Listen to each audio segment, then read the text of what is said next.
So I wanted to talk a bit today about my day yesterday and what I learned from it. So I had a pretty rough day yesterday. It's actually been the worst day I've had in a little while.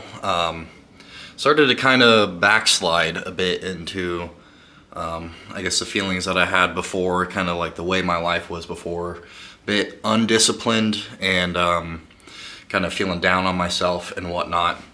And I'll just kind of briefly explain what happened and then what I learned from it and what I'm doing now. So yesterday, I feel like kind of everything went wrong.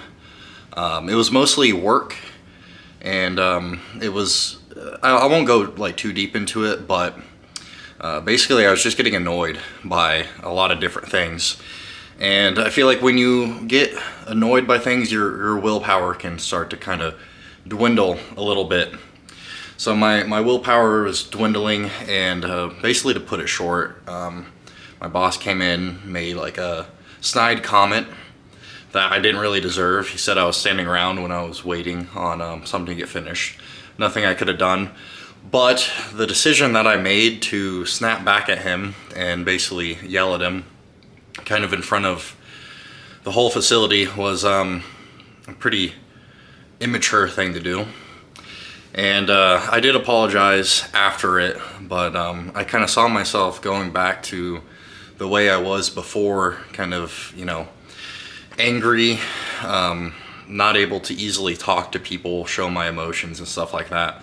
And I had a long thought, I had a lot of thinking to do after that. I did go home and I really started to feel myself backslide and wanted to drink. I did drink a little bit, but I was able to stop myself. And then the rest of the night, I kind of pondered that issue and then thought a lot about how I was going to resolve it.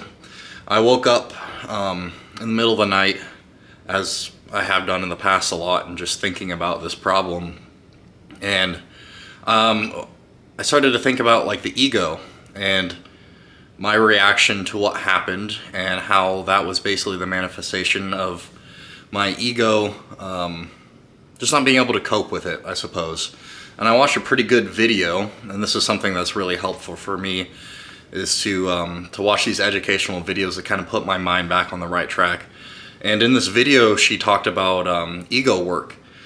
And basically what I should have done and what I'm gonna do in the future is basically in that moment of feeling my ego lash out, to just pause for a second to think, what is my reaction?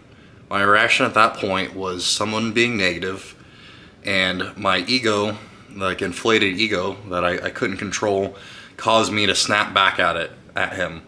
Kind of like as a defense mechanism, I suppose. I'm not exactly sure why I've developed that. Maybe it's from vulnerability that I've kind of dealt with all my life, like emotional vulnerability and things like that, where I just have this inflated ego that causes me to react to things with maybe like violence or anger, which, you know, maybe in the past, you know, back in ancient times, this would have been a good thing to have, because then you'd be able to protect your life. But we live in a society now where you can't react to things with anger and violence.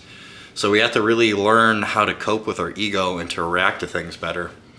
What I should have done was basically just let, you know, water slide off my back. Just forget about it, move on, keep working, not lash out, and then, you know, basically think, well, I can't control what he's doing, what he's saying, his reaction to things, but I can control my own reactions. And that's something that I really have to keep in mind. And then today at work, I did have like a pretty good day. I was really talkative, talked to everybody, even people that I don't normally talk to too much, people I don't like as much. And I was just able to keep myself under control and not let anything annoy me, not let my ego get inflated and battle with that. So been kind of wrestling with my ego a bit. I know that's a problem that I've had for a long time that I need to resolve. And I feel like that's maybe my next step. In the video, she actually talked about 4 different points of the ego: not being aware of it, being conscious of it, being an observer, basically your own consciousness observing like life around you within your own body, and then ego integration. I feel like I'm normally at point 3, and I you know, jump between point 2 and 3, which is pretty common. Most people do that, but I really think that possibly I could get to point 4 and kind of maintain that. It's going to take a lot of ego work, kind of just reacting to things better, and maybe just making that a habit of not ever lashing out, and returning the same energy that I get if it's negative, and always trying to have a positive mindset. So that's something I've been working on a lot. I kind of wanted to talk about that. I think I'll talk about it more in the future and really dive more into the ego, because it's an extremely important topic, especially for, you know, men in this society, and especially if you're really into weightlifting. I mean, people are already going to assume that you're not a nice person, and I think it's important for, you know, everyone who are like gym rats, who are just honest, good people. I mean, really anybody that wants to be a good person, to kind of reverse that stereotype and to let their ego go, and to just be good at all times. Just choose every day to be a good person. With that being said, I do have some older footage of a back day that I'll go through and do a little commentary, and then be back with you.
Just got done with my workout. Wanted to expand a little bit on what I was talking about earlier, about the bad day, and I wanted to say that it's okay to have a bad day. You know, I feel like people think that on the journey to getting better and becoming who you are, becoming a better version of yourself, that it's going to be like a magic switch, that one day you'll just be better. But that's really not the fact. The fact is that you're going to have bad days. You're going to have days where you slip back into who you used to be. But the most important thing to remember is that that doesn't have to be you. Don't let that make you slide backwards for long periods of time, go down binges of alcohol or drugs or whatever your vice used to be. Just work on getting through that day, getting better, and maybe just doing, if you're having a really bad day, do one good thing for yourself. Maybe just one. Maybe you'll feel better, and then maybe the next day will be better. Because it's pretty easy when you used to struggle with things and you've gotten better, if you start to feel bad and you go back to the way you used to be, it's easy to think, well, that's just the way I am. That's just who I'm supposed to be, and I'll never be better and might as well give up. And that's that part of you pulling you back into who you used to be, but you have to have the strength to overcome that, to be better, to be that person who you're supposed to be. So I just want to say, every day, try to get a little bit better. Try to do things you don't want to do, things that you know you need to do. Challenge yourself, because the only way to get better is to face those challenges. Thanks. Bye.